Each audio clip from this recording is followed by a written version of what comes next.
Ce soir, nous allons travailler sur ce qu'on appelle la psychologie des marchés et la psychologie des traders ou du trader. Je crois que ceux qui sont en ligne dessus, quelqu'un va devoir bien. Vous entendez par la psychologie des marchés et la psychologie du trader.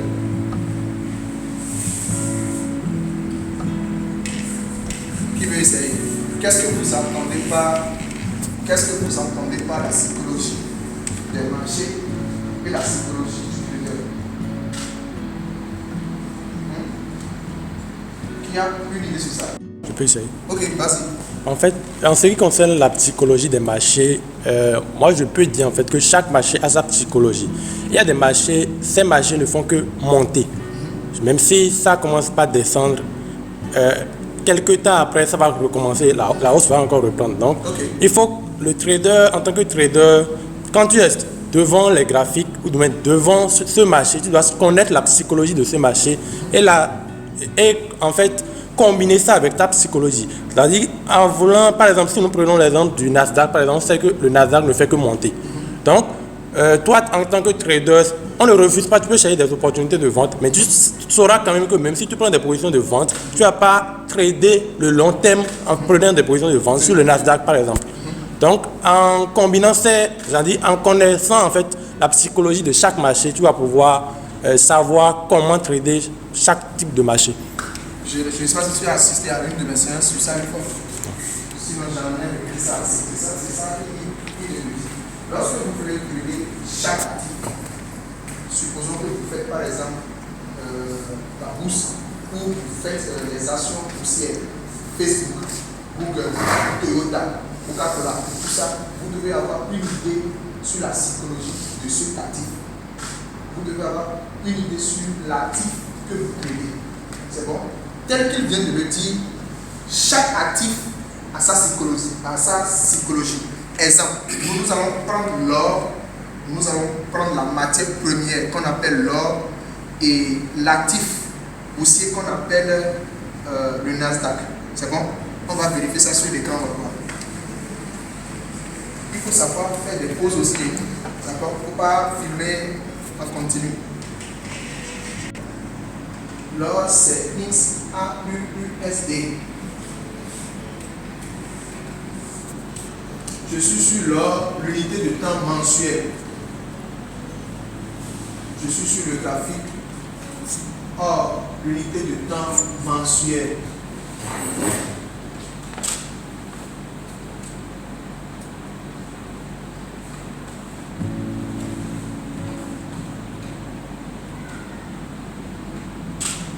L'or, l'unité de temps mensuel.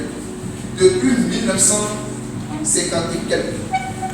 Depuis 1960 et quelques ou 50 et quelques. C'est bon? C'est 1971 ici, donc à l'intérieur, il y a encore. Donc disons depuis 1970. 1970 à. Nous sommes en 2022. D'accord? En 2022, si. Regardez l'or. Vous voyez? Vous voyez maintenant? Soyez actifs. De 1970 jusqu'à 2026, l'or a fait quoi? L'or ne fait que monter au fait. L'or a monté du début jusqu'ici. Quand bien même on a vu quelques séances de sel, quelques séances de vente, ce marché a monté depuis 1970 en 2022. Nous avons connu la hausse. C'est bon? Parce que quand vous comparez de 1970 à 2022 ici, ce n'est pas le sens inverse. C'est bon? Le marché a fait comme ça. La courbe a fait comme ça. C'est bon? Maintenant, on va prendre l'actif qu'on appelle le Nasdaq et on va voir. Le Nasdaq, je crois que c'est l'USD. C'est US 100.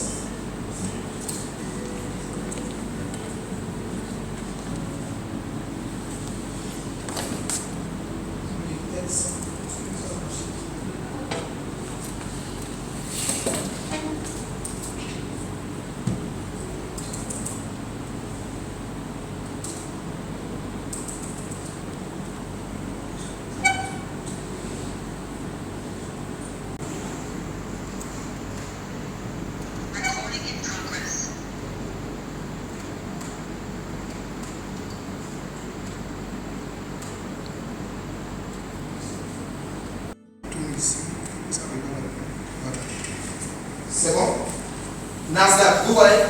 Bon, ça dépend, je ne sais pas si, selon la source que j'ai utilisée là-bas. Regardez, de 2015, disons 2014, 2015.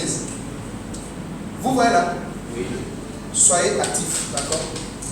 De 2015 ou de 2014 jusqu'en 2022. Vous voyez? Vous voyez?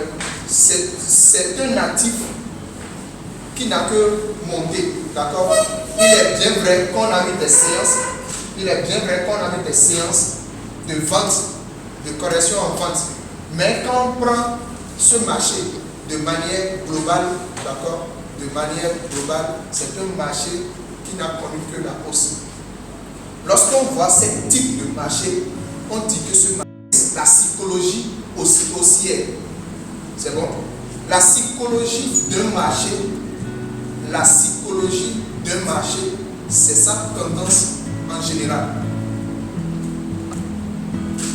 La psychologie. Ici, c'est Nasdaq. Nasdaq a une psychologie haussière. Ça veut dire qu'il y a plus des gens qui font de buy, il y a plus des acheteurs que de vendeurs. Lorsque vous avez un actif et que vous savez ou que vous voyez que cet actif, il y a plus de vendeurs que des acheteurs, vous autres, vous n'allez pas faire le contraire. Parce que n'oubliez pas, en trading, les uns veulent gagner l'argent des autres. C'est bon? Donc quand vous voyez un actif qui a une psychologie haussière, vous figez votre plan de trading. D'accord? Vous figez votre plan de trading dans la psychologie de cet actif. Maintenant, le problème, lorsqu'on va revenir sur la psychologie du trader, on va parler au fait des émotions. Il ne faudrait pas qu'on se mente au fait. D'accord? On va parler des émotions. Alors, j'ai dit ici la psychologie des marchés financiers par rapport ou à celle des traders. C'est bon? Ça peut aller. Au niveau de la psychologie des humains, de nous autres, d'accord, à notre niveau, nous avons ce qu'on appelle les émotions. C'est bon? La peur, quoi, par exemple? Ou bien? La peur, quoi encore? La joie, pourquoi pas? Quoi encore? La cupidité. Quoi encore? L'excès de confiance. L'excès de confiance, trop de confiance.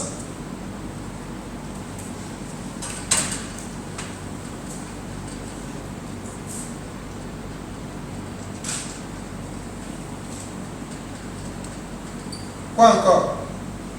L'hésitation. Quoi? L'hésitation. L'hésitation.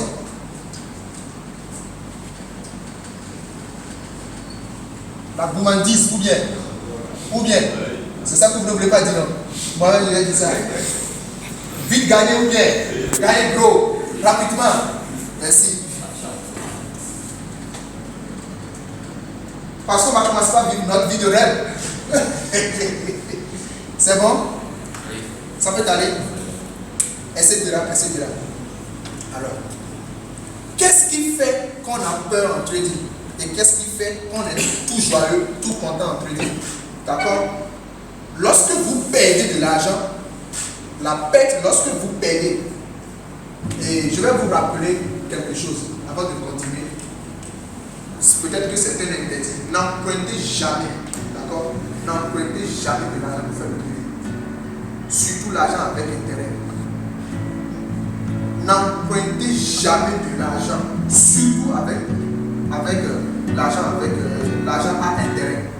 Si vous avez peut-être une tante, un oncle qui vous dit, bon, prends d'abord les 2 millions, je n'ai rien à faire avec. Un an après, redonne-moi ça. Peut-être que vous pouvez essayer. Là encore, il faut être sûr que tu sais faire. D'accord? Sinon, si vous empruntez de l'argent, par exemple, avec intérêt, vous empruntez de l'argent avec intérêt, et que vous perdez, vous voyez. Donc, l'émotion, ou du moins la psychologie du trader, n'est rien d'autre que les émotions. D'accord? Son mental, au fait. D'accord? Maintenant, qu'est-ce qui fait qu'un trader, qu'est-ce qui fait qu'on dit que non, plutôt, qu'est-ce qui fait que les gens disent qu'ils n'ont pas une bonne psychologie en trading, qu'ils n'ont pas une bonne psychologie. Au fait, les gens ne sont pas manqués de psychologie en trading. Ce n'est pas cette histoire de j'ai une bonne psychologie ou je n'ai pas une bonne psychologie. Ce n'est pas parce que quelqu'un gagne de l'argent qu'il a une bonne psychologie. Parce que quand vous êtes un trader et que vous trouvez un peu, vous êtes tout content. Même si vous ne l'affichez pas intérieurement, vous riez, il y a de l'humeur. D'accord?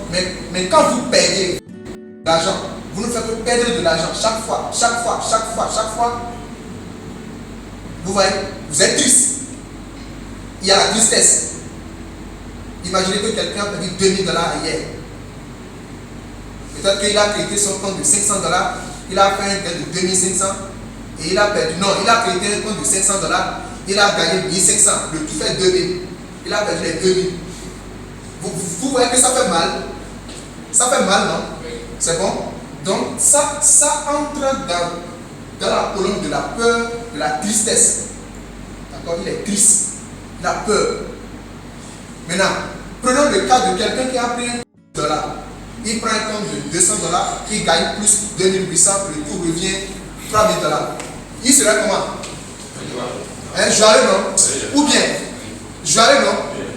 Tout content. Mais est-ce que c'est lui qui a la bonne psychologie? Peut-être pas. Ou bien, c'est pas évident que c'est lui qui a une bonne psychologie. C'est pas en gagnant de l'argent qu'on va se dire c'est lui qui a la bonne psychologie. C'est pas parce que l'autre a connu une perte qu'on va dire qu'il n'a pas une bonne psychologie. C'est bon? Qu'est-ce que je veux dire? Cette histoire de psychologie en trading, nous avons deux options. Nous avons ce que nous contrôlons et ce que nous ne contrôlons pas.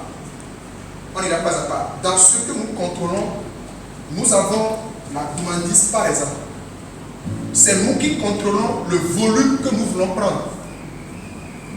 Quand on veut faire buy ou sell, c'est nous qui choisissons le volume 0,01, 0,03. C'est nous qui contrôlons. C'est nous qui contrôlons la limite à laquelle on peut accepter la perte, ce qu'on appelle le stop loss. Quand un trader refuse de placer son stop loss, ou bien il refuse d'utiliser ce qu'on appelle le break-even, ou bien il refuse d'utiliser ce qu'on appelle le trailing stop. Trailing stop, c'est le côté avancé du break-even. Lorsque vous placez le trailing stop, que vous soyez là ou non, c'est-à-dire ça fait en sorte que le break-even se déplace de lui-même. Quand on parle du break-even, supposons, nous sommes en bail ici. Nous sommes en bail sur la valeur, prenons le $, nous sommes en bail sur la valeur 1.0930. C'est bon? Nous sommes en bail sur 1.0930, c'est notre prix d'entrée. Le TP peut-être, on se dit qu'on va mettre un truc à 1.1130, ça va faire 200 pips, non? Ça va faire 200 pips. Un stop loss SL. SL à combien? On met ça à combien? Peut-être à 100 pips. À 1.0830. C'est bon? Entrée 1.0930. TP 1.1130. Stop loss 1.0830. C'est bon? Lorsque le marché est en gain quelque part ici, il déplace la valeur, il déplace la valeur du stop loss. Il modifie la valeur du stop loss qu'il met à peut-être un point, disons un truc bizarre, 1.0950.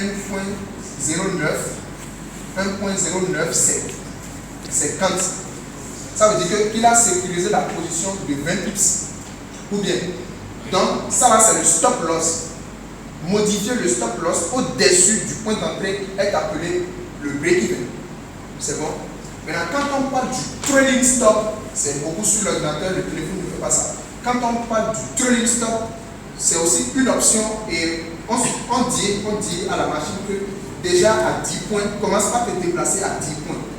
Donc, quand vous placez le trailing stop ici et que le marché bouge, le break-even se déplace de lui-même. Ce n'est pas vous qui faites ça. Ça se fait automatiquement. Donc, un trader qui refuse de contrôler ce qu'il doit contrôler, il se fait un problème, c'est-à-dire il se crée un problème. C'est bon? Vous placez un ordre, vous avez la possibilité de placer le stop loss, de faire le break-even, d'utiliser le trailing stop, de placer le TP. C'est bon? Ça là, ça entre dans le cadre des choses que nous pouvons contrôler. C'est bon? Maintenant, surtout quand il s'agit de l'annonce FNP, ça peut aller dans tous les sens. D'abord, déjà à 2 minutes, à 3 minutes, ça va dans tous les sens avant de commencer par se rediriger dans un bon sens. C'est bon? Ça là maintenant, vous ne pouvez pas contrôler l'annonce, les annonces, d'accord? NFP, par exemple maintenant, vous ne pouvez pas contrôler ça. C'est bon? Vous voyez un peu. Les discours de la madame, les discours de madame la présidente Christine Lagarde, la présidente de la Banque Centrale Européenne. C'est bon? Le discours du président Jérôme Powell. Ce sont des choses qu'on ne contrôle pas. On peut écouter en utilisant la chaîne YouTube qu'on appelle Bloomberg. Ou bien si vous avez le décodeur Canal 3, Canal 3, je crois, c'est la chaîne 185 pour avoir, la chaîne Bloomberg.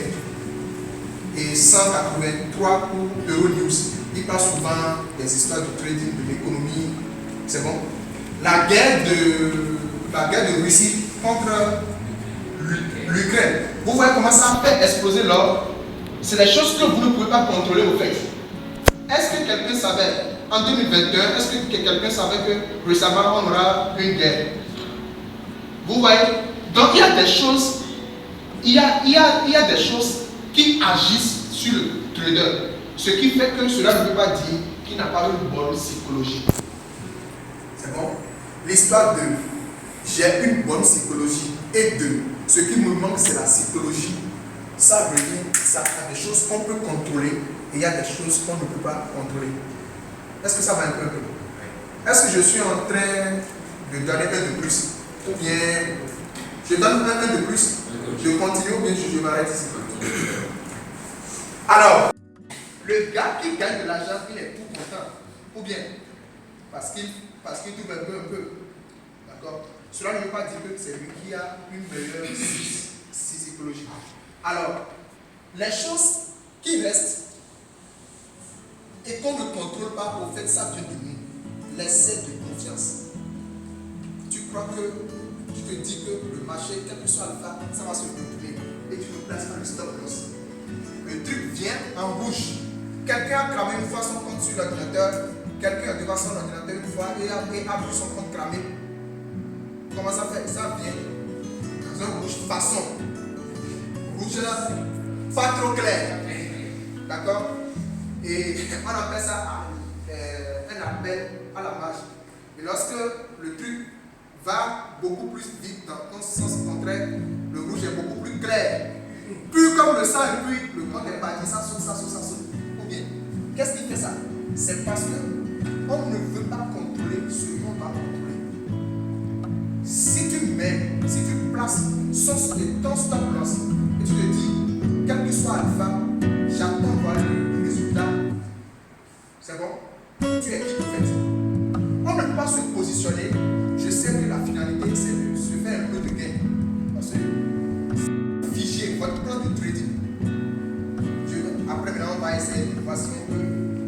On va essayer de voir si on peut faire quelque chose en plan de trading, mais on va essayer de figer pour voir si l'exemple de la psychologie des marchés et la psychologie du trader, ça va être bon. C'est bon? C'est bon? Alors, les citations. Quelqu'un a gagné de l'argent. Il a fait son retrait. Il a vu dans son canal télécable. Tiens, en décembre, les gens ont vu comment j'ai retiré de l'argent. Ou bien, en décembre, les gens ont vu des captures. C'est incité. Le danger dans tout ça, c'est que vous n'avez aucune idée du pas de la personne. Parfois, c'est un piège. C'est un piège. Mais de l'autre côté, ça motive d'autres. Ça motive ceux qui se disent qu'il n'y a plus d'espoir à se dire. Si celui-là, s'il arrive à faire un peu, moi même si je m'accroche, ça peut changer. D'accord? Tu vois le gars qui dit 1 million, 200 000, 300 000, 400 000, tu vois des captures. un retrait, mais qu'un trait. Le négro est content, tu vois tout ça comme tu es excité. Au lieu de chercher à prendre d'abord, tu veux gagner nécessairement de l'argent. Tu trouves un peu d'argent dedans, tu crames le compte. Tu dis après que bon, que le truc là, que c'est pas vrai, que c'est de l'arnaque. C'est bon, la gourmandise. Quelqu'un a pris un compte de $50 et il a ramené à $2000 en 5 jours. D'accord? Ça t'excite, toi-même tu veux faire. Tu cherches 30 000, 35 000, 40 000, tu crédites ton compte de $50, tu commences par prendre des gros volumes. Tu as pris l'eau, 1 lot, 2 lots, 3, le truc a marché aujourd'hui, demain, le troisième jour, tu paies tout. Vous voyez? Et tu vas encore répéter l'exercice. Chaque fois tu paies, chaque fois tu paies, chaque fois tu paies. Elle va tirer et puis elle quitte. Les banques sont là pour gagner de l'argent. Les institutions financières sont là pour gagner de l'argent. Nous sommes là pour gagner de l'argent. Maintenant, qui va gagner l'argent de qui? Normalement, vous devez vous poser des questions. C'est-à-dire, dans le domaine du trading, vous devez vous poser des questions dans vos propres langues, dans la langue maternelle. Qui comprend Mina ici? Qui comprend Mina ici? 2 personnes, 3 personnes, 4 personnes, 5 personnes. Normalement, on doit se dire la vérité. Nous voulons gagner de l'argent. En trading, non. Les autres aussi veulent gagner de l'argent. Qui va perdre? Qui va perdre de l'argent? Hein? Qui? Non, répondons. Qui va perdre de l'argent? Et vous? Ça veut dire que vous êtes différents des autres. Et bien, eux autres ne vont pas faire le maximum. Voilà, on va se battre. En fait, c'est une histoire de. C'est une lutte ici. D'accord? Maintenant, pour lutter, faut pas être. C'est pas une histoire d'être super intelligent, mais il faut être intelligent et en même temps malin. C'est pour ça que des gens utilisent des robots de trading. Parce que c'est une lutte ici, c'est une guerre en fait. Une guerre, peut-être sans pitié. C'est sans pitié. Tu perds ton argent comme ça. Tu clames le compte et puis, même ça, quand tu finis de clamer ton compte, te lever et aller faire pipi, c'est. Je vous évite de tout mettre au nom. Je vous évite ça. Ça n'a pas été facile. Vous me connaissez aujourd'hui, tout souriant, vous m'appréciez, mais derrière ça n'a pas du tout. Ça n'a pas été amusant. Pas du tout. C'est bon. Aujourd'hui, ce n'est pas encore amusant, mais mieux quand même, ça va. Alors, vous ne pouvez pas contrôler les discours. Vous ne pouvez pas contrôler la sortie d'une annonce économique à chiffres. C'est bon? Taux de change, taux de chômage. Vous ne pouvez pas contrôler. C'est dès que l'annonce sort que vous avez l'information. Or, il y a des gens qui ont déjà des fuites d'informations. D'accord? Parce que quand l'annonce va sortir, au fait, comment on dit ça? Surveille. Comment on dit ça en français? Comment on dit ça? C'est une enquête qu'on fait. Et on va donner un chiffre ou un résultat. Si je crois qu'on se met d'accord, s'il y a des choses qu'on ne peut pas contrôler, d'accord? S'il y a des choses qu'on ne peut pas contrôler, qu'est-ce qu'on va faire? On va s'attaquer à des choses qu'on peut contrôler. On est d'accord? Si nous avons le pouvoir de contrôler certaines choses et que nous n'avons pas le pouvoir de contrôler d'autres, qu'est-ce qu'on va faire? On se réfère à notre pouvoir. L'annonce sort, d'accord? Je sais que cette annonce, ça va dans tous les sens. Et que je veux la traiter, j'utilise un petit volume possible. Si après l'annonce, je vois que le sens se confirme, je peux augmenter un peu de volume. C'est bon? Ça peut aller. Lorsque vous allez commencer par faire ce genre de choses, vous allez voir qu'il n'y aura pas de problème de j'ai pas une bonne psychologie. La psychologie en trading, ce que moi je ne comprends pas, je n'ai pas une bonne psychologie, c'est que je suis en train de perdre de l'argent malgré ce que je suis en train de faire. C'est tout, ou bien c'est pas ça. Je n'ai pas une bonne psychologie, c'est pas la psychologie. C'est que tu me dis que tu es en train de perdre de l'argent malgré que tu as lu beaucoup de choses. C'est plutôt, tu ne contrôles pas des choses que tu devais contrôler. C'est bon? lorsque vous établissez un plan de trading, pourquoi est-ce que les gens tradent avec le robot ou les robots de trading? C'est parce que les robots n'ont pas d'émotion. Le robot ne sait pas s'il est content ou pas. Lui, il travaille seulement. Mais toi, l'être humain, le truc te donne $100 plus $100 et quelques minutes après, ça te fait moins 50 et ça te donne 50. Si je savais, j'allais clôturer ça à 100. Mais le robot ne sait pas ça. Si vous déployez ou vous travaillez avec votre plan de trading, au fait, respecter son plan de trading, c'est enlever les émotions. Et enlever les émotions, c'est de travailler comme un robot. Vous appliquez le plan de trading les yeux fermés. Vous attendez ce qui vient. Soit ça gagne, soit ça perd. Point final. C'est bon? Lorsque vous allez commencer par être, vous allez commencer à vous coller avec votre plan de trading, vous allez voir qu'il n'y aura pas nécessairement le problème de, je sais pas, une bonne psychologie. C'est bon?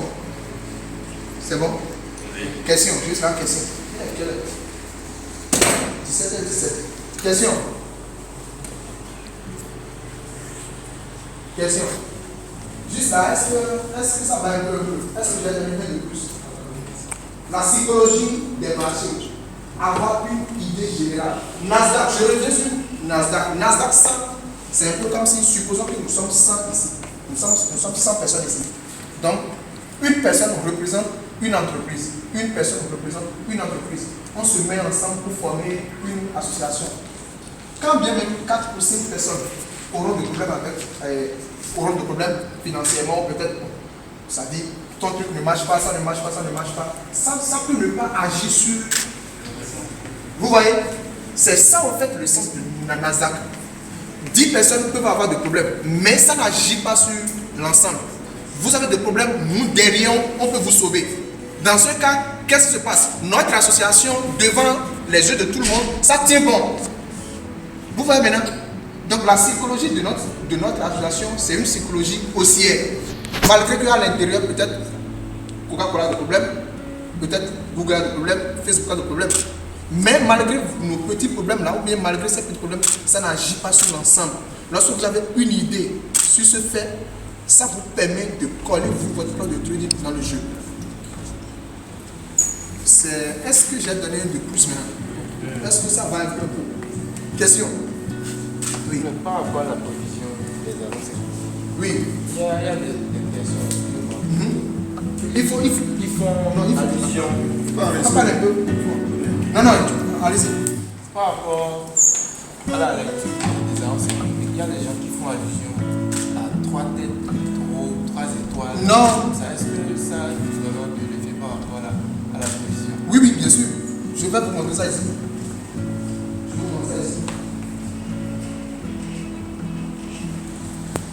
Ils disent ici, lorsque c'est une étoile qui a une faible volatilité attendue, c'est bon? Lorsque c'est deux étoiles, ça fait une volatilité moyenne. Et lorsque c'est 3 étoiles, ça fait une forte volatilité. Vous allez voir que c'est ce que moi-même j'ai affiché. Je n'affiche pas les 2 étoiles, mais 1 étoile. C'est 3 étoiles, les 3 Je veux savoir, parce que le trading en général, ce qu'on nous enseigne, c'est le trading retest. Qu'on nous enseigne. Le trading Retest. c'est-à-dire Genre, les épaules tête d'épaule, on sait que quand on voit ça, c'est telle chose qui va se produire. C'est ça qu'on nous enseigne en fait. Oui. Donc moi, je considère ça comme en fait la méthode retest. Oui. Maintenant, il y a d'autres, j'ai suivi en fait une conférence où le gars parlait du trading des institutionnel. Il parlait du trading institutionnel. Il a dit que le trading institutionnel est une manière de trader, mais ça diffère. C'est-à-dire il y a une différence totale entre le trading retest et le trading institutionnel. Et c'est ça les grandes institutions bancaires ils utilisent. Et quand ils savent en fait qu'à tel niveau, il faut se positionner, et à tel niveau, c'est des longs bougies qui se présentent. Ce n'est pas des bougies qui vont venir un peu. Ça vient fortement. Et le trading institutionnel, ce n'est rien d'autre que l'utilisation des blocs de contrat. Ou bien qu'est-ce que le gars dit? Non, bon, en fait, c'est ce qu'il disait également, mais il a précisé en fait qu'il y a une différence entre la méthode La différence, retest. c'est ça que j'avais dit. les banques ne créent pas à tout moment. D'accord? On nous laisse, nous-mêmes, on joue nos jeux et jusqu'à ce niveau, parce que les banques ont une idée sur le marché. Cette banque sait que j'achète ou je vends cet actif à tel niveau. La banque vous laisse à jouer vos jeux ou bien elle concourt à ce jeu.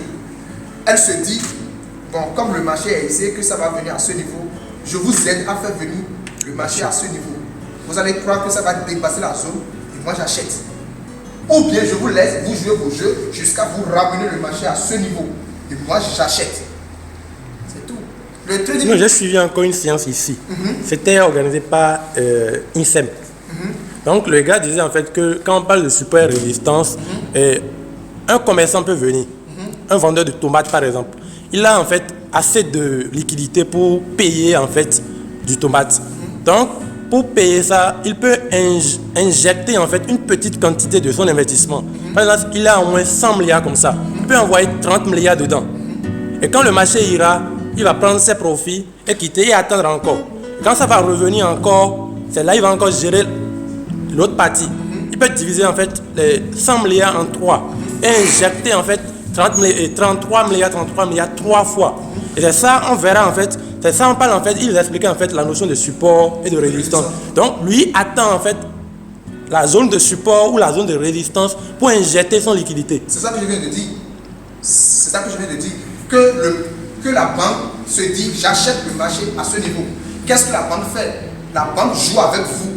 Ou bien elle vous laisse, vous jouer jusqu'à ce que vous ramenez le marché à son niveau où elle souhaite acheter. Elle achète. Elle achète avec un gros volume, elle ramasse des milliards, elle clôture. D'accord? Elle attend ce que le marché revienne encore. Et puis, c'est comme ça. Le trading institutionnel, c'est le trading des supports et des résistances, des niveaux clés. C'est ça que je dis que les banques ne traitent pas tous les jours comme nous autres. C'est-à-dire elles viennent pendant des moments spécifiques ou bien selon une période, elles traitent de manière active. C'est pour cela qu'il n'y a pas parfois de volatilité en ligne. C'est-à-dire le marché est là, le truc ne bouge pas.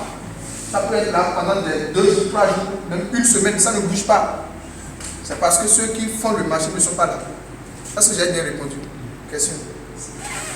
J'aimerais savoir si, sur les annonces économiques, les chiffres précédents, prévisions et réelles, ont quelle importance sur le graphique? Bien. C'est le fondamental. En trading, nous parlons des analyses techniques, ce que nous voyons, et l'analyse fondamentale. Par exemple, prenons l'exemple de là où il y a. C'est clair, hein, là où il y a quoi? Le plus bas, c'est changé. Je viens. Le taux, non, prenons par exemple le taux de chômage. Non, est-ce que c'est ça qu'on va prendre? Je vais fouiller dedans, on va voir ce qu'on peut prendre. Tu vas dire ça, quel impact ou bien? C'est fondamental. Voilà, on était où là? Quelle annonce là? Alors, prenons par exemple la zone Europe. Évolution du nombre de chômeurs en Allemagne. Voilà, prenons ça. L'Europe, précisément Allemagne, d'accord? L'évolution du nombre de chômeurs en Allemagne. On veut vérifier, quelqu'un va me dire non, on va vérifier s'il y a plus de chômeurs en Allemagne lors du période donnée. Précédemment, il y a eu peut-être 50 000 chômeurs. D'accord? Maintenant, pour voir prochainement, on va faire une enquête. Notez bien, 50 000 chômeurs selon ce qui a été fait. On veut maintenant voir si ça a augmenté ou ça a diminué. Lorsqu'on parle du chômage ou lorsqu'on parle des chômeurs, ce sont des gens qui n'ont pas de travail. Lorsqu'il n'y a pas de travail, ça veut dire que l'État, c'est-à-dire la charge ou les charges reviennent à l'État. Ou bien, donc 50 000 personnes précédemment n'ont pas de travail. L'État a des charges. On va vérifier selon une période donnée si les 50 000 sont toujours restés les 50 000 ou bien il y a des gens qui ont trouvé du travail dedans. Parce que plus il y a des gens qui trouvent du travail, plus l'État va débourser moins. Donc 50 000 était ce qui était sorti précédemment. On va trouver un chiffre qui vient. et on a fait la prévision, on dit que bon, 48 000 personnes, c'est-à-dire ça fait 48 000 personnes. Ça veut dire que ce qui s'était passé, le chiffre passé c'est 50 000, on a eu une prévision de 48 000. Déjà c'est bon. Si, déjà pour le moment c'est bon, de la prévision par rapport à ce qui s'est passé c'est bon. C'est le chiffre qui va sortir réellement qui va confirmer. Maintenant le chiffre qui sort, on trouve 45 000. C'est bon, non? Ça dit c'était 50 000 qui étaient chômeurs. 50 000 chômeurs. Maintenant c'est 45 000 chômeurs. Ça veut dire qu'au moins 5 000 personnes ont trouvé d'emploi. Qu'est-ce qui se passe? L'euro va monter. Parce que l'Allemagne est dans la zone européenne. Dans la paix, euro contre le dollar américain va monter. Ça peut être pendant 15 minutes, 30 minutes, 1 heure de temps. Ça monte. Donc juste l'information, cette information il y a moins de chômeurs, c'est une bonne information pour l'économie. C'est fondamental. C'est bon. Maintenant, le fait que ça monte et que toi tu vois, c'est technique ça. C'est-à-dire, quelque chose se dit et toi tu vois la trace ici. C'est bon? C'est bon? Donc c'est ça qui nourrit au fait le graphique. Question? Question? Question? Question? Posez toutes les questions. C'est bon? C'est bon? Maintenant, on va essayer d'utiliser, c'est pas un plan de trading, mais on va essayer de formuler un petit plan de trading. D'accord? Et on va utiliser ça dans Nasdaq ou bien dans l'or, sur l'actif or ou Nasdaq. Coach, il y a une question. Question, oui. Bon, on fait notre analyse et ça respecte le plan de trading. Maintenant, on veut prendre position et on va voir l'annonce économique. Et on voit bien que bon, d'ici 1 heure, je suppose que c'est sur la paix euro-dollar. Et d'ici 1 heure, il y aura annonce sur euro. Qu'est-ce qu'il faut faire là? Est-ce qu'il faut prendre position ou bien il faut attendre l'annonce d'abord? Vous attendez l'annonce. D'accord? Parce que si tu prends position et que ce qui sort est contraire à ton ordre, non seulement ça, déjà quand tu te positionnes, il faut savoir qu'une annonce peut dérouler ton sens. Parce que tu n'as pas le pouvoir sur l'annonce. C'est ce qu'on vient de dire. Il y a des choses sur lesquelles on a le pouvoir, par contre d'autres non. L'annonce qui va sortir, toi tu n'as pas le pouvoir sur ça. C'est bon? Tu te positionnes tout de suite, ça te donne $1. Et il y a une annonce, ça déroule ton sens et ça te donne moins $3. À ce niveau, qu'est-ce que tu fais? Tu restes calme. D'accord? Si tu as déjà placé ton stop loss, tu restes calme. Face au plan de trading, il n'y a pas d'émotion. Vous enlevez les émotions dedans, la joie, la paix, ceci. Vous enlevez tout dedans et vous appliquez le plan de trading. Soit le marché va toucher le TP, ou le break-even, ou le stop loss. Au final, on attend à ça. Il n'y a pas, oh, ça m'avait donné plus $100 et ça revient maintenant à $30. Si je savais, j'allais clôturer mes $100. Tu calcules $100, ça fait 50 000. Il n'y a pas ça. Il n'y a pas ça. Ça c'est de l'émotion. C'est bon? Soit tu te positionnes TP ou break-even, ou bien au prix de 4 stop loss. Mais quand tu refuses de placer le stop loss et que tu laisses le marché évoluer de moins en moins, parce que tu as excessivement confiance en toi, le marché va de moins en moins, le compte devient rouge, façon comme ça.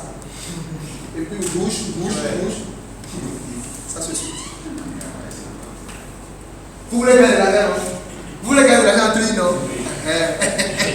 S'il vous plaît. Oui. Moi, je voudrais savoir, est-ce qu'il y a une application qui peut nous enseigner pour ce genre d'argent? Bien sûr. Investing. TradingView ou bien investing.com du moins. Investing.com, myfxbook.com. Il y a assez. De manière commune, les gens utilisent investing.com. C'est bon? Question? C'est bon? C'est bon? On va essayer d'appliquer un petit plan de trading. Est-ce que j'ai ça? Tu as ça? Moi, ça.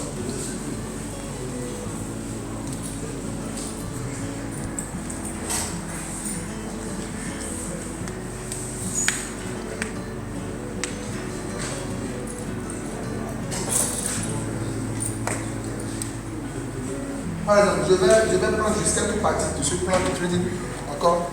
Et on va appliquer. Exemple de plan de trading. À faire avant chaque session, déterminer la tendance de fond. On va déterminer la tendance de fond. C'est bon? Oui. Donnez-moi un natif. Non, on prend Nasdaq. C'est bon? On prend Nasdaq ou bien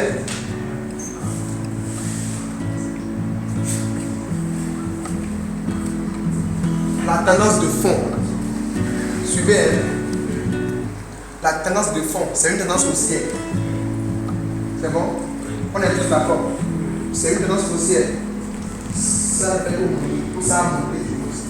C'est bon? Tendance haussière. Maintenant, on va repérer les niveaux de support et de résistance. Pour repérer les niveaux de support et de résistance ici, on peut utiliser l'unité de temps mensuel qui est là, ou bien on repère sur l'unité de temps hebdomadaire. Donc on a dit quoi? 1. Déterminer la tendance de fond. C'est bon? 2. Repérer les niveaux de support et de résistance. Ça peut aller. Nous sommes sur Nasdaq, l'unité de temps hebdomadaire.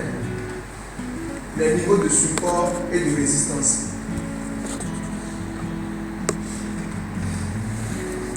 C'est bon? On peut repérer les niveaux de support et résistance de manière horizontale, de manière oblique. J'étais en train de faire une vidéo en anglais où j'expliquais l'histoire du support et de résistance. Je profite pour faire ça avec ça. C'est bon? Nous avons deux classes. Nous avons deux classes de support et de résistance. C'est bon? Deux classes de support et de résistance. Première classe.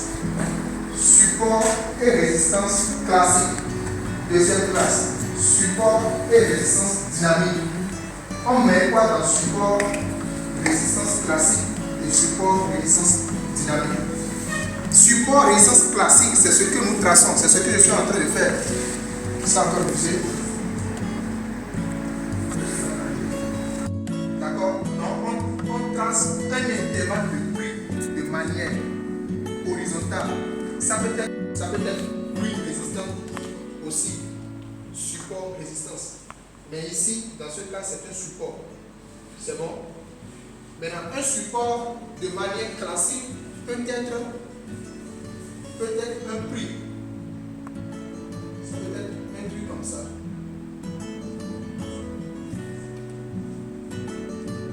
Comme ça. Ça peut être comme ça.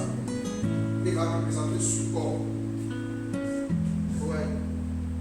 Support, résistance. Résistance ici, support ici.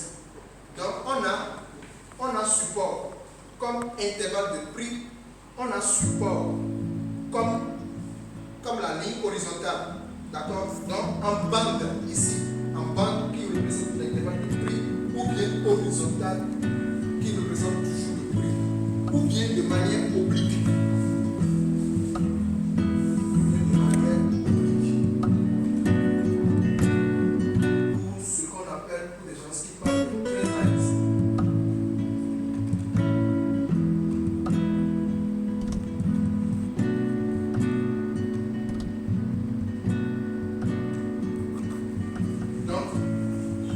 Ça, c'est support. C'est support. Donc, nous avons support, résistance classique. Nous avons l'intervalle de prix qu'on appelle une zone. Ça peut être une bande. Ou bien horizontale comme ça, une ligne. Ou bien de manière comme ça, oblique. Donc, ça fait support. Support, ça peut être support, résistance classique. Classique, c'est ce que nous traçons. Support et résistance dynamique, c'est quand nous utilisons un indicateur technique, par exemple, moyenne mobile. Je crois que ça va rester comme ça et on va mettre la moyenne mobile, average.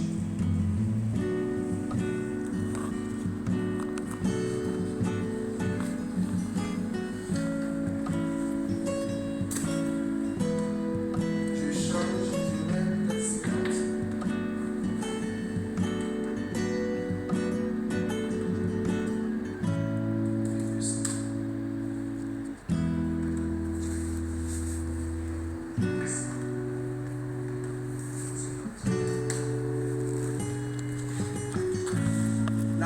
mobile 50, par exemple. La moyenne mobile 50. Selon les règles de la moyenne mobile, lorsque le marché est au-dessus de la ligne, ça veut dire que ça fait l'effet de support. C'est bon? Ici, par exemple, c'est un support. Quand ça a cassé, que ça fait la réintégration, c'est support à partir d'ici. Donc, pour ceux qui utilisent les indicateurs techniques comme la moyenne mobile, ils voient le marché par rapport à la moyenne. C'est bon? Actuellement, par exemple, le marché est en dessous de la moyenne mobile.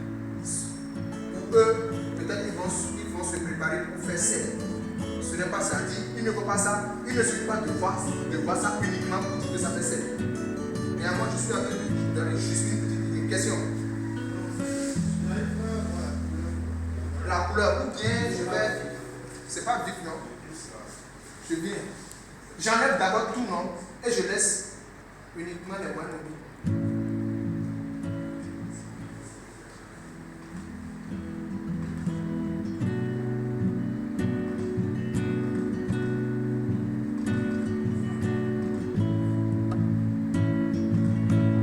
C'est bon maintenant? Donc on avait parlé des supports, on ira peut-être en profondeur plus tard. Mais support, résistance, on parle de support, résistance classique, on parle de support, résistance dynamique. Ça c'est dynamique. Lorsque vous utilisez un indicateur technique, vous utilisez un support, résistance dynamique. C'est bon? Lorsque vous utilisez l'indicateur qu'on appelle une enveloppe, vous utilisez support et résistance dynamique. On va supprimer ça. On met l'enveloppe dedans.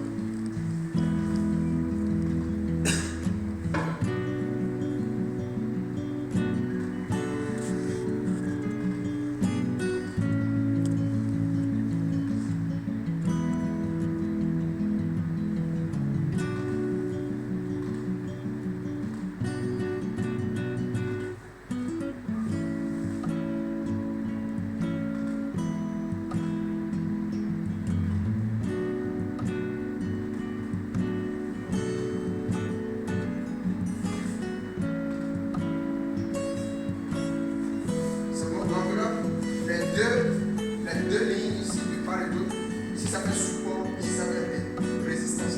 Ici on a toujours la moyenne mobile dedans. C'est bon? Support, résistance.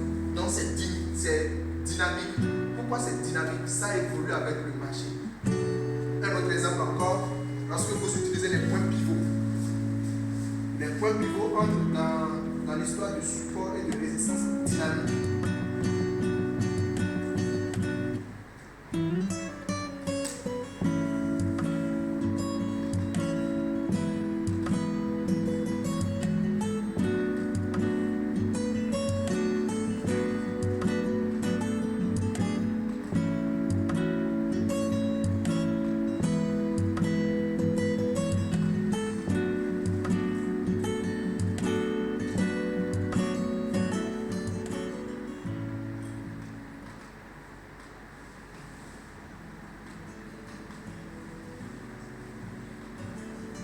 C'est bon?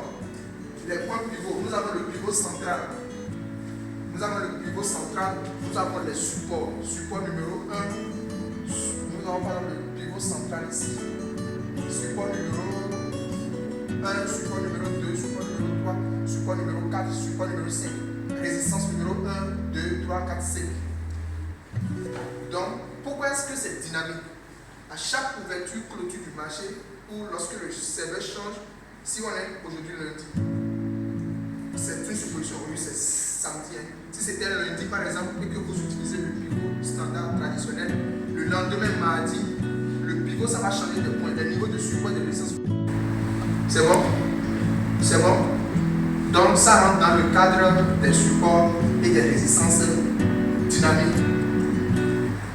Maintenant, si on va contenter ça maintenant, on ne peut pas faire ça maintenant. C'est bon? Néanmoins, je suis en train de vous parler du support et des résistances. Si on va apprendre à traiter après ça, on va parler du support, on va parler du pivot central. Et Et selon le pivot central, il faut regarder le marché par rapport au pivot et à ses supports. Peut-être que s'il y a le temps, on va prendre une seule séance et travailler uniquement sur les points pivots. Ça aide aussi, mais moi je n'utilise plus ça. Moi j'utilise uniquement des chandeliers. C'est bon? C'est bon? Donc on a dit de repérer les supports et les résistances.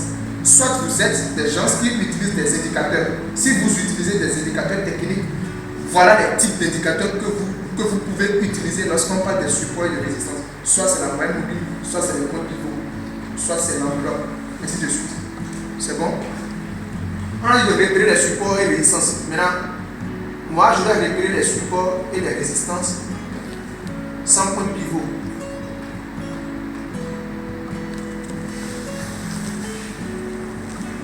Si maintenant ça va, si je vais voir par rapport à son point pivot, c'est un marché qui va encore monter. Il va monter à ces 15 000. J'enlève ça. Vous dormez, c'est ça? D'accord. Ou bien on finit. Donc, on va repérer les supports et les résistances. Moi, je vais repérer les supports et les résistances. Comme ça, j'utilise classique. C'est bon?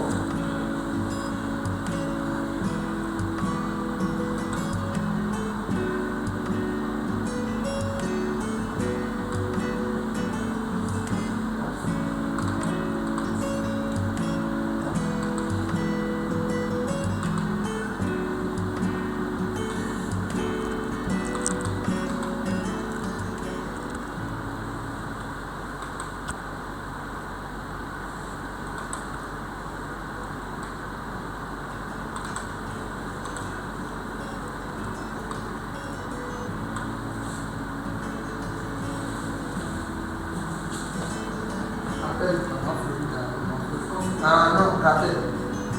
Rappel bien c'est rappel. Des niveaux de support et de résistance qu'on peut trouver. Si vous trouvez, parce que moi je peux trouver des niveaux que vous allez trouver un peu mieux. C'est bon? C'est bon? Ça peut aller? C'est bon comme ça? Ça reste? On peut ajouter en haut ici. Ici là. Oui, là, coach, là, je pense qu'on doit tracer une résistance là. Ici? Oui. Parce que il y a une figure qu'on appelle le Quasimodo. C'est quoi ça encore? Le quoi? Quasimodo. Et ça fait quoi? Bon, en fait, c'est la représentation, en fait, ça. Genre, là où il y a la résistance, ça apparaît comme ça. Quand le marché sera sur la zone, viendra sur la zone, il y a de... Ça va créer épaule, tête, épaule. Non, c'est pas épaule, tête, épaule. Quand le marché revient ici, Oui, c'est pas épaule, tête, épaule, puisque là, il y a en fait un décalage, un petit décalage. ici non, c'est ici. Non. Ce que j'ai tracé là, est-ce que c'est bon? Oui, c'est bon. Donnez la caméra. En fait, le Quasimodo, ça peut apparaître dans les tendances haussières comme dans les tendances baissières. Oui, explique-nous ça. Ici, par exemple, on a en fait un haut plus haut que le précédent et un bas plus haut que le bas précédent.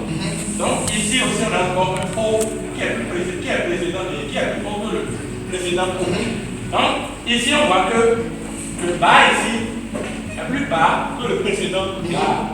Donc, s'il a que le marché revient sur cette zone, il y a de fortes chances que ça va chuter. On appelle ça épaule, tête, épaule. Je vous dessine ça. Attends, je te dessine ça d'abord. C'est pas ça? Attends, je te dessine ça. Ce que tu dis, c'est ça. Quand le marché revient ici, ou bien, il y a de fortes chances que ça chute. Ça, ou bien. C'est ça. C'est ça, non? Ici, on appelle ça épaule. Ici, on appelle ça épaule. Ici, on appelle ça tête. Ici, on appelle ça épaule. C'est ça. Épaule, tête, épaule. Bon. Ce que moi je ne comprends pas en fait, c'est parce qu'on sait que épaule, tête, épaule. Les épaules, c'est-à-dire, il n'y aura pas en fait ce mouvement. C'est-à-dire, ça va former quelque chose de différent. C'est le marché. C'est ça, C'est le marché. Ici, c'est à cause de ce décalage en fait. Ils ont donné le son Quasimodo. Au lieu de dire, sinon épaule, tête, épaule, souvent c'est Normalement, le bas. Non, épaule que vous voyez dans le livre, c'est différent de ce qui se passe ici. Quand c'est dans le livre, c'est beaucoup plus juste. Exemple, vous voyez ce où on va. C'est quoi ça? Je vous dessine ça, on va voir. C'est quoi ça? C'est quel chandelier ça? Manteau. Oui, pas tout. C'est bon? Oui. Manteau c'est ici parce qu'on n'a pas dit si c'est en haut ou bien en bas. Quand c'est en bas, c'est manteau. Comme ça, c'est manteau d'abord. Oui. C'est quoi ça?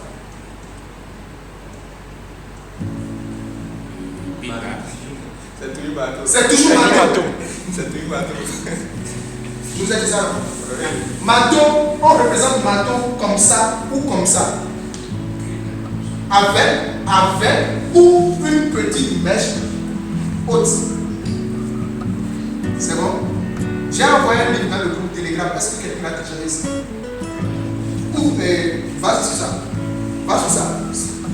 Si tu as ça, va sur ça. Va sur ça, on va voir l'histoire du manteau en même temps. Marteau et pendu. Manteau et pendu. Le marteau et le pendu sont les mêmes figures. Leur couleur n'a que peu d'importance. Leur couleur n'a pas d'importance. On y va. Caractérisé par un petit corps sans ombre haute, en parenthèse, ou très courte. Voilà. Vous voyez? C'est là que ça tourne les gens. Quand tu dis à quelqu'un que ça c'est manteau, il dit non, que manteau n'a pas une ombre haute. Relis encore mon frère. Ou bien de te donner de là. Non. Je te fais PM. On y va. Le marteau, caractérisé par un petit corps sans ombre haute, en parenthèse, Caractérisé par un petit corps sans ombre haute. voici le petit corps qui n'a pas d'ombre. En parenthèse, ou très courte. Ou très courte, ça veut dire que deuxième possibilité. C'est bon? Dans les deux, ça s'appelle marteau. Maintenant, quand c'est en bas, ça prend le nom marteau. Quand c'est en haut, ça prend le nom pendu. Ça veut dire que sinon, c'est le même dessin. Ce chandelier. C'est bon? Donc ici, cette histoire-là, ce que tu dis, si ça va se passer, c'est épaule, tête, épaule. Je te montre une figure, épaule, tête, épaule. On a épaule, tête, épaule comme ça. On a épaule comme ça. On a tête comme ça. Et on a épaule comme ça. Les deux choses. Ce qui est dit dans le livre là, de manière exacte là, ça ne se passe pas comme ça, toujours. Comme ça, juste là. Ça ne se passe pas. C'est bon? C'est bon? Oui. Donc, tracer ça comme résistance, je suis d'accord. Mais si ça va se former, c'est en épaule tête. Est-ce qu'on est d'accord sur les niveaux tracés en rapport de support et de résistance? C'est bon? Maintenant, on a dit vérifier les niveaux de support et de résistance. Vérifier les niveaux de support et de résistance. Vérifier la présence des nouvelles économiques ou non. Bon, on va voir s'il y a des annonces économiques. C'est bon? Maintenant, par rapport, tout ça c'est dollars. Quand vous choisissez Nasdaq, entièrement c'est de dollars. Oui, l'Amérique. C'est bon? C'est dollars. Maintenant que vous avez une idée sur l'actif et que vous savez que cet actif a une psychologie haussière, ou bien, c'est bon? Maintenant, cela ne veut pas dire qu'on va toujours faire bail les yeux fermés à tous les niveaux. Sinon, on peut avoir une idée sur un marché sachant que c'est une psychologie haussière. Mais si on ne sait pas là où on fait bail, on peut se faire avoir. Quel indicateur est unique? Bon, si vous utilisez des indicateurs, vous allez appliquer des indicateurs. Si c'est 100 indicateurs, 100 indicateurs. C'est bon? 100 indicateurs. Quel marché? Le marché des indices. Horaire précise. C'est un indice, hein? C'est un indice boursier. Horaire précise. Quelle serait l'unité de temps que vous allez choisir? Parce que chaque unité de temps donne ce qu'on appelle des opportunités d'entrée. Ou bien, les chefs qui sont avec nous, chaque unité de temps donne son opportunité d'entrée. N'est-ce pas? Maintenant, quelle sera l'unité de temps? On va voir ici. Donnez-moi une unité de temps. 1 heure.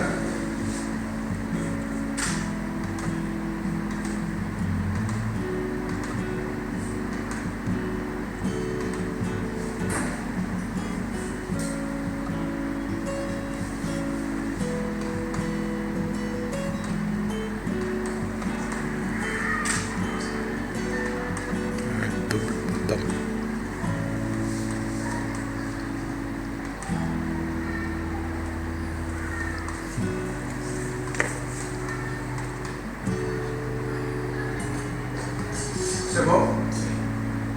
Ça peut aller. Maintenant, qu'est-ce qu'on fait? On a 10 unités de temps, on a pris 1 heure. C'est bon? Ouverture d'un trade. Nous allons acheter achat si on rentre maintenant dans des conditions. Achat si on va faire sell, si on va faire buy, on va faire buy si achat si c'est la condition que vous mettez. J'achète cet actif si le marché vient ici ou si je vois ce type de chandelier ou si je vois la confirmation comme ça. C'est des règles ici. Les règles qui est top soit ou selon votre formation.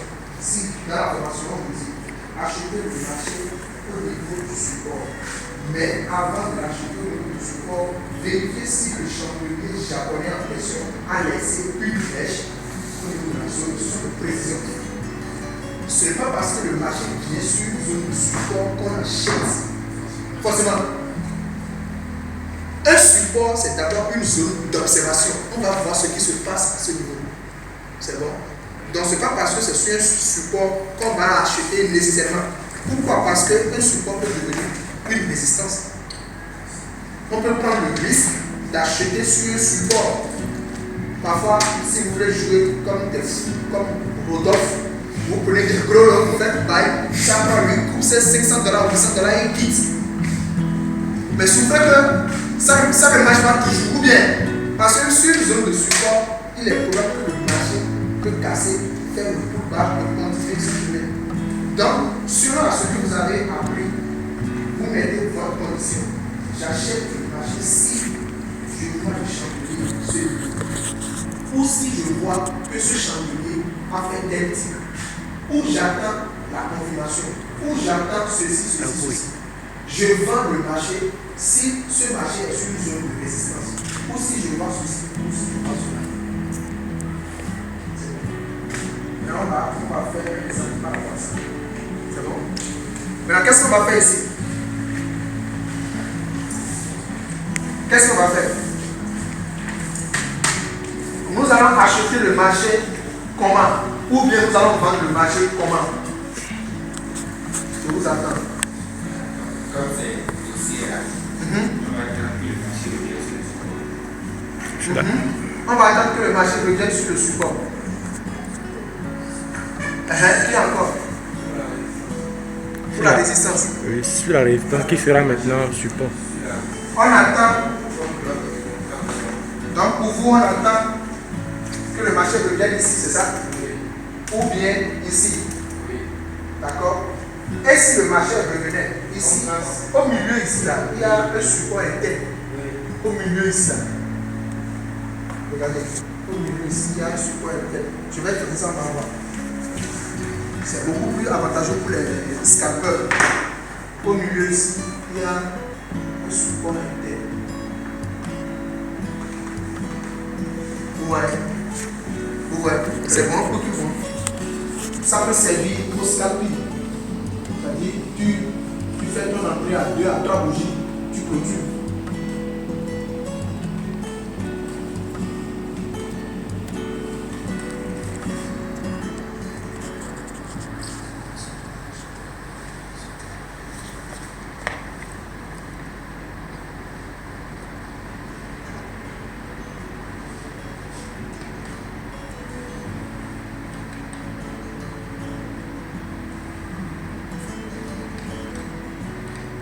C'est bon? Vous voyez, non?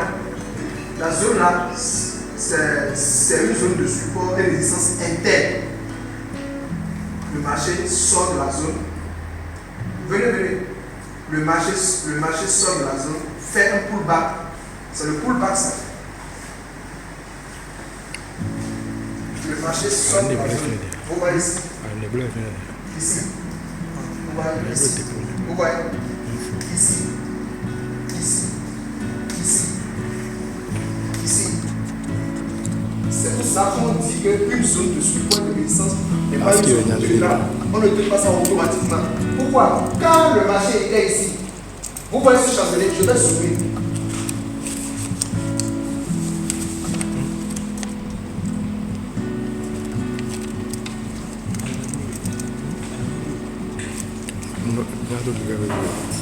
Qual è la situazione? C'est bon? Ero casi mi tolgo. Ho casi mi tolgo.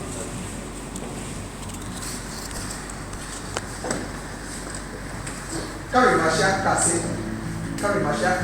directement, il y a des gens qui vont faire ça. Parce que le marché casse. Tout ça là, oublions ça. Parce que disons que ça ne s'est pas passé. D'accord, ça veut dire qu'on n'a aucune idée de ça. Que le marché était ici. Et que quand ça cassait, il y a des gens qui vont faire ça. Parce que déjà, la résistance est en train d'être cassée. C'est pour cela qu'on dit, on n'achète pas et on ne vend pas automatiquement sur des niveaux de support et de résistance. Lorsque vous faites ça, ça peut marcher. Ça peut marcher. Mais ça ne marche pas à tous les points.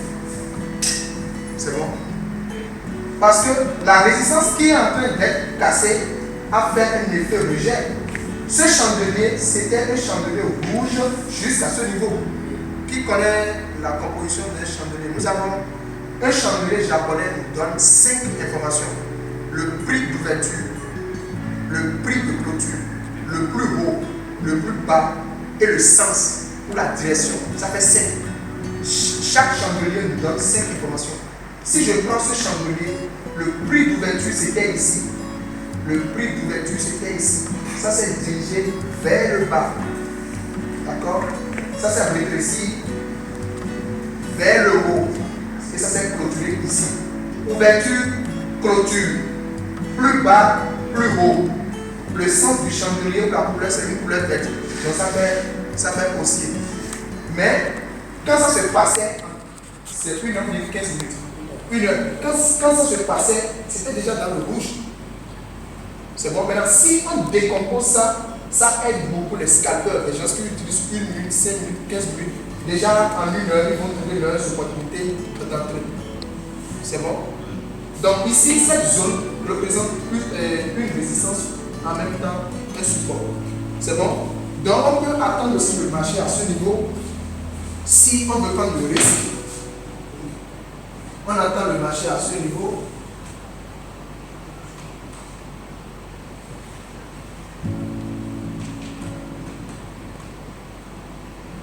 Vous voyez?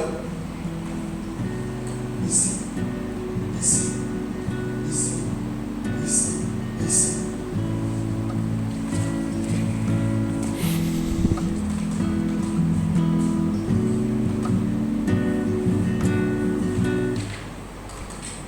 Comme ça.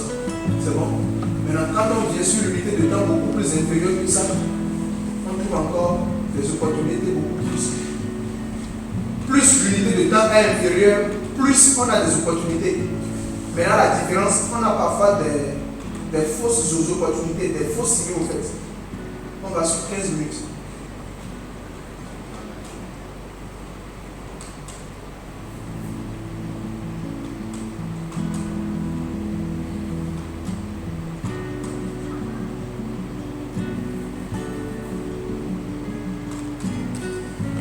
Nasdaq dans 15 minutes, il y a assez d'opportunités. Restons sur H1, d'accord? Pour avoir une petite idée. Sinon, plus je zoome là, vous ne voyez pas bien.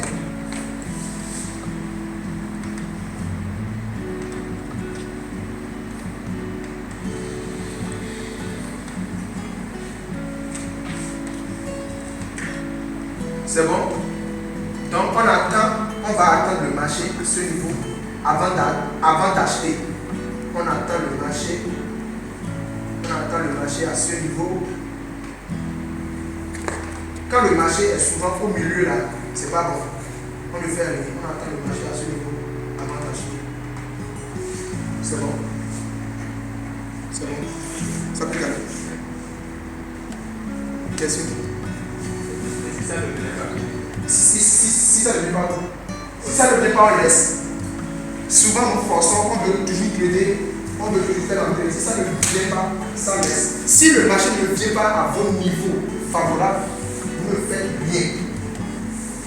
Vous ne faites rien. On va sur un autre actif pour voir si nos niveaux favorables sont là. C'est le fait de vouloir payer le loyer coûte que coûte là qu'on va toujours forcer le marché. Sinon, je pense qu'il y a un niveau à 14.4. Oui, on peut voir le niveau à tous les niveaux. Où ça? 14.4. Non.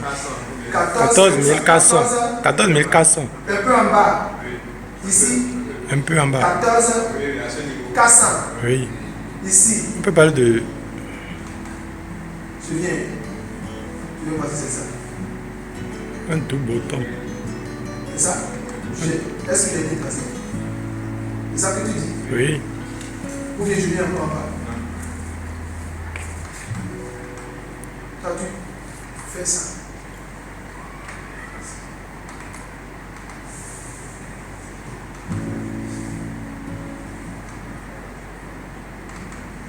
C'est ça que tu dis? C'est aussi possible, non? Maintenant, quand tu fais ça et que ça vient de l'autre côté, est-ce que tu as des capital disponibles? Non, à ce niveau, c'est pas parce que ça vient automatiquement. Non, je sais. On comprend, ça dépend des prix. Oui, je sais. Non, c'est juste que, par exemple, supposons, d'accord? On attend le marché, on se dit, lorsque ça va revenir ici, on va acheter, c'est bon. Maintenant, le marché peut, comme ça peut ne pas. Le marché revient ici et ça part vraiment. Ça part un peu, ça donne un peu de gain et ça rechute. Ça rechute et ça se dirige vraiment ici. Si tu n'as pas de capital pour l'acheter, ça peut faire cramer ton compte. C'est bon. C'est ce qui est difficile, ça. En trading, quelque part, c'est une affaire d'argent. On a besoin de capital. C'est bon. Bon, en fait, faire du trading, on sait que c'est prendre le risque de perdre de l'argent. Maintenant, là aussi, on peut, supposons que quand le marché sera sur la zone qui est au milieu là, Ici. non en bas, Ici. supposons que là, je dois mettre en fait, je dois prendre une position et mettre un lot de 0,5. Non, c'est pas 0,01 d'abord. Non, c'est un exemple que je suis en train de donner. Je dois prendre une position. Comment vous aimez l'argent dans ce pays? Comment vous aimez l'argent? Normalement, je dois prendre une position et prendre avec un lot de 0,5. D'accord? Là, je peux utiliser les retracements de Fibonacci et diviser en fait 0,5 en deux positions. Et je prends un au niveau de la première zone, la zone qui est en haut. Je mets un lot de 0,20 là. 0,20. 20 parce qu'il y a du 0,5. Ok, 0,50. C'est le lot que je vais prendre. Je vais mettre 0,20 là et placer un autre différé en bas avec 0,30. Ça fait ce qu'on appelle de la martingale. C'est possible aussi. C'est possible. Maintenant, si tu n'as pas de capital, tu fais ça. Non. Il faut avoir du capital pour envisager ça. Alors. Par rapport à ce qu'il dit, le marché peut venir ici ou bien ici.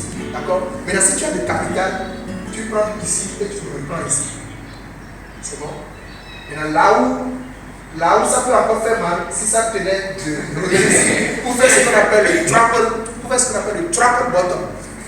Bon. Si ça, triple bottom. C'est bon? Triple bottom. Si ça refuse ici, ça refuse et que ça tombe ici, c'est là où on tombe la peur. Non, en fait, ce que je suis en train de dire, supposons que je veux risquer en fait $100 de mon capital. Mais sur le Nasdaq, je ne peux pas prendre un lot de 0,5 avec $100 et vouloir mettre 0,20 là et 0, truc là à ce niveau. Donc je vais utiliser, avec le premier mouvement qui s'est formé, je vais utiliser le retracement de Fibonacci. Donc je prends la première position au niveau de 0,5, la deuxième position au niveau de 0,61 et mon SL sera au niveau de 0,72. Je ne sais pas si vous comprenez. Donc je fais le calcul et je sais que quand ça sera au niveau de 0,5, quand je prends là, quand ça sera au niveau de 0,50, quand je prends là, et que ça touche le SL, je perds tel nombre d'argent. Je vais faire le calcul en fonction de ça en fait. Oui, je sais. Je ne sais pas si vous comprenez. Donc du moment où je sais que le trading c'est quelque chose qui est risqué, et que moi je vais prendre le risque en fonction des notions que j'ai apprises, je fais le calcul en fonction de ça en fait. Et tout est défini en fait dans mon plan de trading. Cela en fait défini dans mon plan de trading. Je sais que je vais risquer tel nombre d'argent parce que on ne peut pas prendre des positions et chaque fois gagner. Mais en fonction de ce qui est en train de se passer, je peux penser faire ça. Si mon plan de trading me le permet. Donc c'est ce que je suis en train de dire. C'est ce que je vous invite à faire. Plutôt que... C'est ce que je vous invite à faire. En fait, c'est le but de la séance d'aujourd'hui. Trader avec le plan de trading, quel que soit ce qui va se passer. Maintenant, si le gars ne peut pas respecter son plan de trading et que le marché est juste ici, c'est la peur, non? Oui. C'est possible de bail là. On peut, et ça, le marché peut décider de casser tout ça là. Et aller pour le payer là-bas. C'est-à-dire, le marché casse ici. Oui. Le marché casse ici. Tu attends le pullback. Un marché, parfois il y a des pullbacks, parfois il n'y a pas de pullback. Vous choisissez entre faire du trading avec du pullback ou sans du pullback. Mais ce qui est beaucoup mieux, c'est avec du pullback. Quand on parle de pullback, le marché casse, reteste la zone. Parfois le marché ne teste pas. Maintenant, si tu choisis être celui qui trade les zones cassées avec pullback, tu attends que ça casse et que ça revienne. Maintenant, si ça casse là, vu qu'il y a déjà une résistance en haut, c'est bon de prendre position là-bas. C'est-à-dire que tu prends pareil ici. Non, là. Ici, Oui. c'est possible, non? Entre 15 600 et 16 000, c'est beaucoup d'argent. C'est Nasdaq. C'est beaucoup. C'est volatile. C'est bon. Qu'est-ce que j'ai dit avec le plan de trading? C'est bon. On dit rentrer dans la tendance de fond. Ouais. Rentrer dans la tendance de fond. Taille de position à calculer comme lui, il vient de le dire. Stop loss. Oui, à chaque niveau, je mets le stop ici. Donc tout ça, c'est des calculs à faire de manière individuelle. D'accord? Objectif atteint. Quel objectif? Lorsque l'objectif est atteint, vous sortez du marché. Soit l'objectif positif est atteint, vous sortez, ou l'objectif négatif. Parfois on perd. Parfois on perd et on veut récupérer ce qu'on a perdu. Et on fait encore le tout. Pourquoi? C'est parce qu'on ne respecte pas le plan de trading. Si on respectait le plan de trading et que sur 100 $, d'accord, je perds 20 $, je me dis, si je perds 20 $, 100 $, j'arrête, ça fait le lendemain. Comme tu vois que tu as perdu 20 $, comme tu n'as pas fait le plan de trading, tu perds parce que tu veux attraper les 20 $. En voulant attraper, tu perds 50 $. C'est bon? Donc la psychologie du trader ou la psychologie des marchés par rapport à cette trader, c'est des choses. Quand on va toucher le trader, on va parler des émotions. Et pour voir ce qui va créer les émotions, la joie, la peur et autres, c'est propre aussi à lui. C'est lui qui prend les décisions, c'est lui qui fait le bail, c'est lui qui appuie sur bail ou sur scène. D'accord? Derrière les mouvements qui s'observent, ça ne vient pas tout le fait. Donc il y a des choses que le leader va contrôler, et il y a des choses qu'il ne peut pas contrôler. Mais face à des choses qu'il peut contrôler, il serait mieux de les contrôler afin de tirer profit sur des choses qu'il ne peut pas contrôler. Est-ce qu'il y a des gens qui écoutent la musique zouk ici? Est-ce qu'il y a des gens qui aiment la musique zouk? Non, mais les anciennes musiques, là, c'est zouk. Un trader qui écoute la musique zouk, il va faire le feu. Pourquoi? Parce que nous sommes dans une guerre ici. Et là, on n'a pas ici. Les jeux de ça là. Non, parce que tu vas, par la suite, ça va commencer par t'aider à ne plus respecter ton plan. Et tu vas trouver. Il sera sentimental. Sentimentalisme. Tu vas commencer par jouer à ce jeu. Un trader qui écoute la musique zouk, il va pas faire de l'enfant. Un trader qui suit le frère. Un trader qui fait. Non, mais quand on fait, il faut. Non, je ne parle pas du scalping, ici on ne parle pas du type. On parle de la psychologie. Il faut être guerrier au fait. Est-ce que vous voyez, est-ce qu'il y a un gendarme militaire ici? Vous êtes quoi? Force? C'est bon. Force quoi? Militaire. Est-ce que vous écoutez Zouk dans votre jeu là? Est-ce que vous écoutez Zouk? C'est la musique de combat, non? Ou bien, c'est là où c'est chaud. C'est la guerre. Ici aussi, c'est la guerre. Pourquoi est-ce que vous allez à Zouk?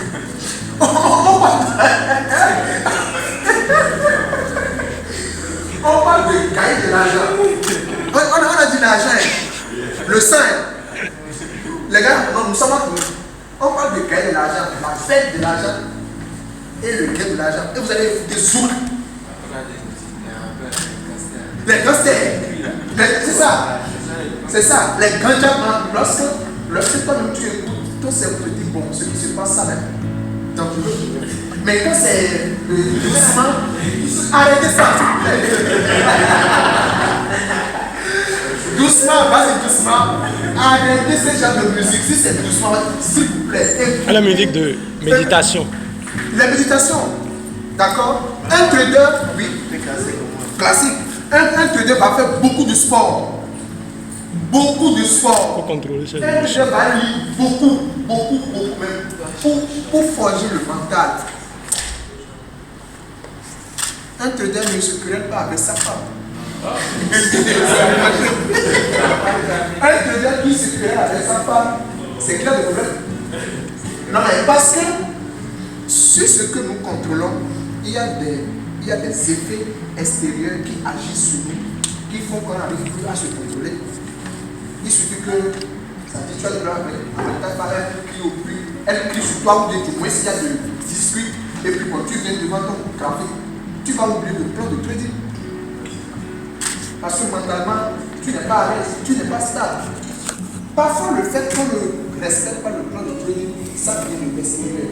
Soit qu'on en a un problème. Voilà que toi, tu as des dettes. Tu dois de l'argent à quelqu'un. Et tu sais que le graphique, quand ça bouge, c'est de l'argent que tu vois comme ça. Les problèmes quotidiens font que parfois, on est plus rationnel. Ça fait que ça nous dégoûte également. Les gens, tous autant que vous êtes ici, vous analysez bien le marché. Il y a des gens qui vont avoir des captures, ils analysent très bien le marché, mais ils n'arrivent pas à gagner. C'est savoir ce qu'il faut contrôler et savoir ce qu'on ne peut pas contrôler. Et sur ce qu'on peut contrôler, vous travaillez beaucoup plus sur ça.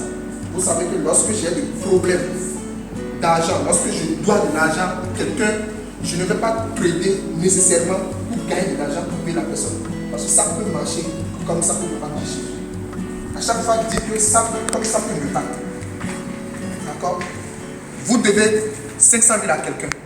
D'accord? Vous avez 300 $ sur votre compte. 500 000, disons que ça fait 1000 $. Tu te dis que bon, tu vas sur Venise. Le pourquoi les gens vont sur Venise, c'est pour aller vite gagner. Vrai ou faux? Venise 75, c'est pour vite. Regarde bien. La plupart. Parce que ça va très vite, non? On a perdu 500 sur V. Maintenant, tu as 300 $, d'accord? Te voilà que tu dois 500 000, qui fait 1000 $.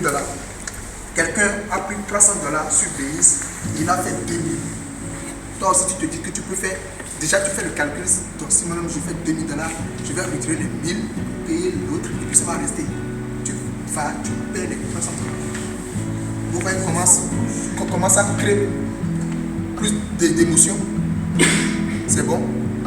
Donc parfois, lorsque vous avez des problèmes d'argent comme ça, si c'est possible de trouver la possibilité de régler ça ailleurs, ça serait mieux.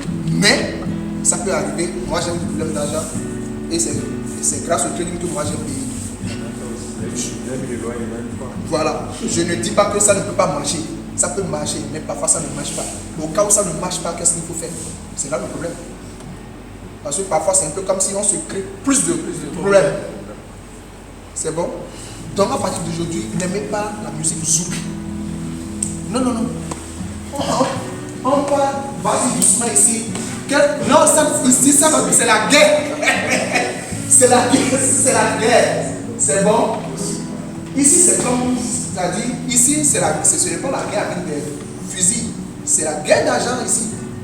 Tu amènes l'argent, l'autre amène, on va voir qui va prendre l'argent de l'autre. C'est une guerre au fait.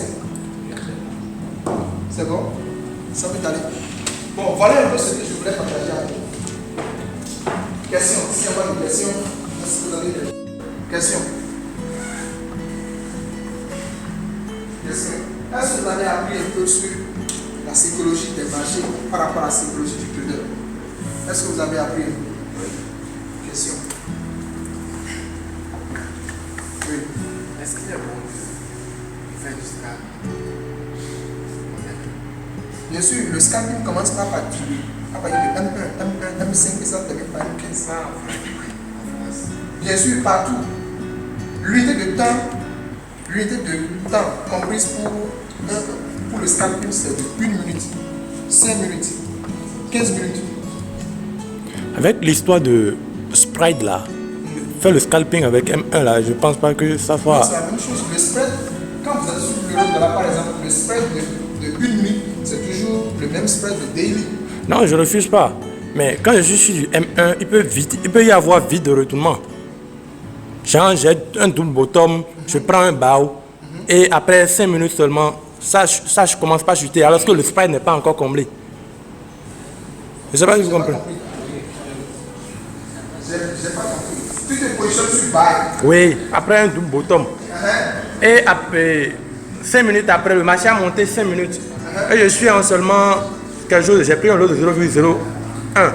Et je suis à quelque chose de quelques centimes, 50 centimes comme ça. Le marché peut retourner alors que moi je veux au moins 5 dollars ou 4 dollars ou 3 dollars. C'est le marché qui a dit non. Quand tu respectes pas de trade, que le marché se retrouve pas, tu te contentes du résultat. Ce n'est pas parce que tu fais le scalping que tu vas nécessairement gagner. Si tu fais le. Ou bien, je n'ai pas compris ta question. Non, en fait, faire le scalping à M1 là, ça. Moi je suis pas non, dedans. c'est toi, il y a des choses qui arrivent à le faire. Je suis pas dedans. En 1 minute, il arrive à le faire. Si ça ne te convient pas, tu restes avec M5. Oui, M15. voilà, ça c'est C'est chacun avec Moi, je me demandais si c'est bon. le scalping. En M1, avec un forest, la vue, les annonces économiques. Bien sûr, ce qui est bon dans ça, quand on fait du scalping, le nombre de pips qu'on recherche, c'est 10 pips, c'est trop. Oui. Donc, imagine que tu prends un lot standard 1 et tu fais 7 pips, ça te donne 50 dollars. Donc, à 10 pips, ça te donne 100 dollars. Donc, c'est ça le but du. C'est-à-dire, tu veux gagner, il y a trois possibilités, si possible, de gagner 100 dollars. Tu utilises 0,01 à 1000 pips, tu as les 100 dollars. C'est bon? Parce que 10 pips, tu as 1. Maintenant, tu utilises 0,10 à 100 pips, tu as les 100 dollars. Ou bien tu utilises l'eau 1 à 10 pips, tu as 100 dollars. Maintenant, ce qui clignote dans votre tête, on va prendre l'eau 1 pour aller à 10 pips. Ça fait moins de 10 pips. Ou bien, maintenant, c'est ce qui clignote dans votre tête. Oui. Tu te dis que, ça veut dire que si je prends l'eau 1 à 10 pips, ça fait 100 dollars. Ah, d'accord. Maintenant, on oublie qu'à moins de 10 pips, on a moins 100 dollars. Ça rentre dans la bouche. C'est bon? Question. Question. Malik, c'est bon. 62, oui. 62, oui. 62, oui.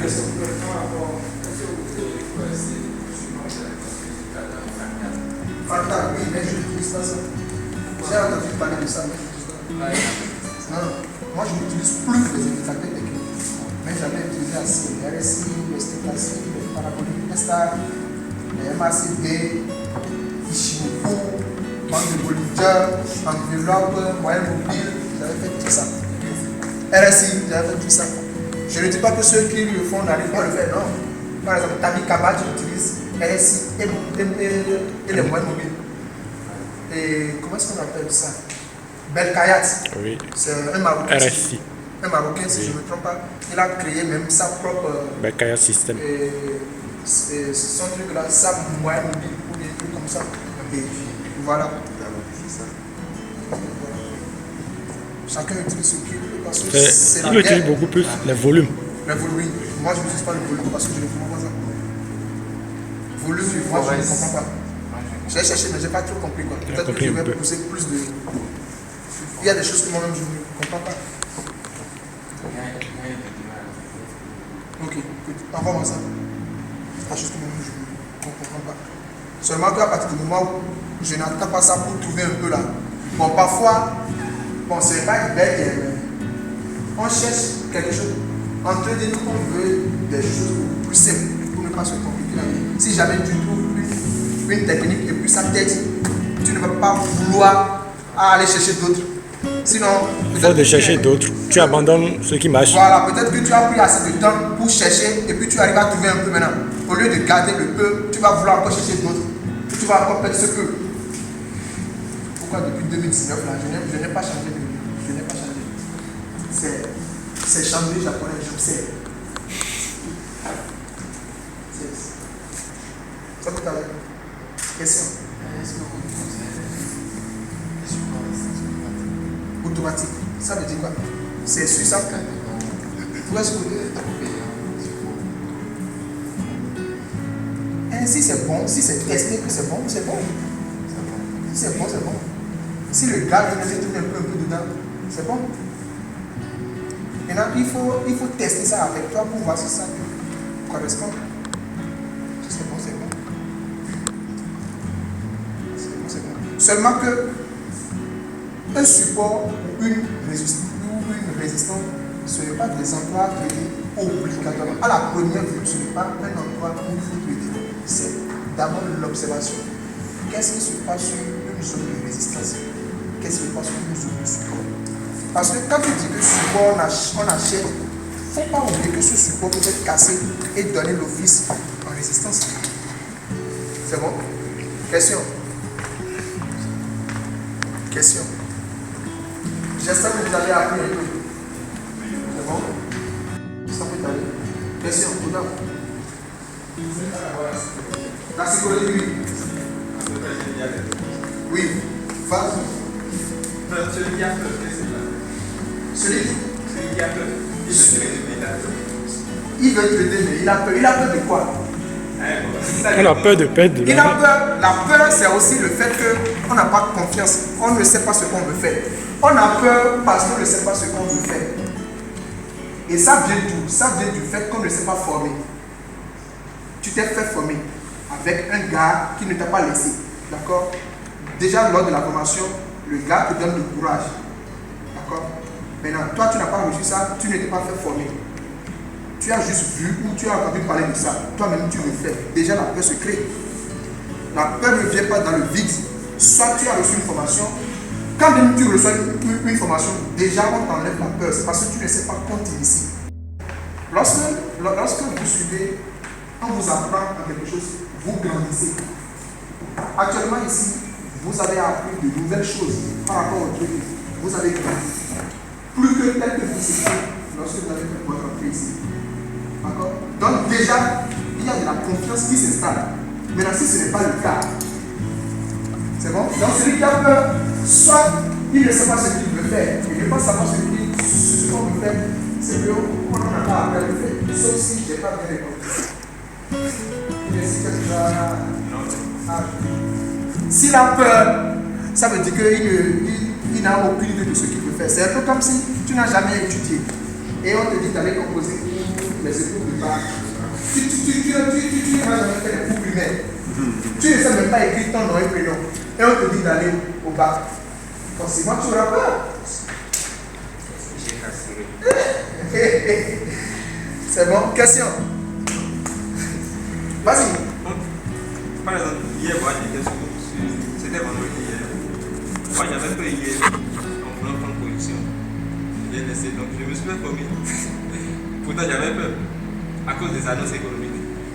La peur peut avoir plusieurs sources. Ça vient de quelque part. Maintenant, pourquoi tu as peur? À cause des annonces. C'est à cause des annonces. Tu as déjà une idée de comment faire le trading. Mais tu as peur à cause de quoi? À cause des annonces. Et pourquoi tu as peur des annonces? Parce que c'est des moments où le marché va dans tous les sens. Ou bien, voyant que peut-être tu veux faire du scalping. Oui, c'est ça. Vous voyez la magie? Tu veux faire le scalping et tu sais que le truc peut courir à 20 pips en une minute. Or, lui, il va prendre des gros volumes pour aller chercher de très petits pips pour gagner de l'argent. Automatiquement, il va avoir peur. C'est normal. La peur a bien une source. Mais si tu fais du suivi et que ça bouge comment, tu es calme dans ton coin. Pourquoi les gens ne veulent pas faire de sécurité? Parce qu'il faut utiliser de très petits volumes pour aller chercher un très grand nombre de pips. Tu veux 100 $, d'accord? Tu utilises 0,010, c'est 0,10 qui reste comme volume pour aller chercher 100 pips sur $1, par exemple. Par contre, tu prends le hauteur à 10 pips, tu as les 100 $. Donc, 100 $ à l'heure, à 10 pips, tu as 100 $. Tu n'as pas besoin de patienter. En décembre, j'ai déjà fait ça, non? En décembre, je vous ai envoyé mes captures. En décembre, c'est. En 2020, c'est uniquement en décembre que moi j'ai gagné assez d'argent. Je me suis retrouvé dedans. Ok. Pourquoi? Parce que à des moments donnés, je prends position, mais je vois que je suis en gain. Mais à cause de la peur, ça évolue, hein. À cause de la peur, je quitte. Maintenant, là, je constate que ça continue toujours. Et ça pouvait te donner plus. Ça peut me donner plus. Maintenant, lorsque je constate que ça continue là, je repars encore dedans. Mais quand je repars dedans là, ça me décourage. Donc, je me suis retrouvé. Vous voyez, il a dit la science sur la psychologie des marchés par rapport à la psychologie du trader qu'il s'est retrouvé. C'est parce qu'il ne suit pas un plan de trading. S'il suivait un plan de trading, il va faire disparaître les émotions. Quand moi j'ai appris ça, je n'ai plus d'émotions.